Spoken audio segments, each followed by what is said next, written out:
হয় চাওক আজি মই আপোনালোকক দেখাই দিম সদ্য ঘোষিত HSLC তথা AHM ৰিজাল্ট আপোনালোকে কেনেকৈ চেক কৰিব। সিম্পলি তাৰ কাৰণে আপুনি আপোনাৰ মোবাইল ফোনৰ যিকোনো এটা ব্ৰাউজাৰ ওপেন কৰিব আৰু তাত আহি সাৰ্চ বাৰত টাইপ কৰিব sevaonline.org বা result.assam.nic.in বুলি এনেকৈ লিখিবলৈ সিম্পলি সাৰ্চ কৰি দিব আৰু সাৰ্চ কৰি দিয়াৰ লগে লগে যেটো একেবাৰে ওপৰত যেটো ওয়েবসাইট দেখা পাইছে sevaonline.org আপুনি সিম্পলি sevaonline.org তেনেকৈ ক্লিক কৰি দিয়ক। ক্লিক কৰি দিয়াৰ লগে লগে আপোনাৰ সন্মুখত এনেকৈ চাৰিটাকৈ লিংক ওপেন হৈ গৈছে তিনিটা লিংক আৰু লগত এটা নোটিফিকেশন আপুনি সিম্পলি ৰিজাল্ট লিংক 1 2 3 যিকোনো এটাত ক্লিক কৰি দিব। মই লিংক অনত ক্লিক কৰিছো আৰু সব ইয়াৰ পিছত আপুনি সিম্পলি তলত যেটো দেখা পাইছে অপচন সিলেক্ট বুলি সিম্পলি ইয়াৰ পৰা আপোনাৰ কোডটো সিলেক্ট কৰি ল'ব। নেক্সট আপুনি আপোনাৰ ৰোল নাম্বাৰটো ইয়াৰ পৰা দি দিব।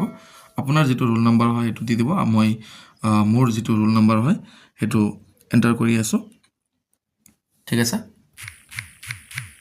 নেক্সট আপুনি চাওক ৰোলটো হৈ গ'ল এতিয়া নাম্বাৰটো এন্টাৰ কৰিব লাগিব।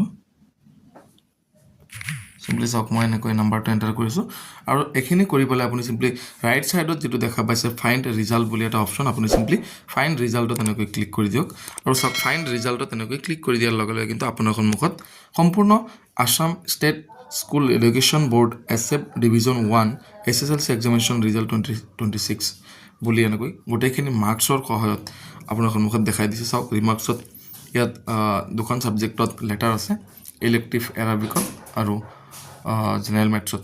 নিশ্চয় আপোনালোকে গম পালে আপোনালোকে কেনেকৈ ৰিজাল্ট চাব পাৰিব অতি সহজে কিন্তু আপোনালোকে এনেকৈ নিজে অফিচিয়েল ওয়েবসাইট ভিজিট কৰিবলৈ কিন্তু ৰিজাল্টসমূহ চাই ল'ব পাৰিব আৰু আপোনাৰ ৰিজাল্ট কেনে হ'ল জনাবলৈ একেবাৰে নাপাহৰিব। আজিলৈকে ইমানেই জয় অসম বাই বাই।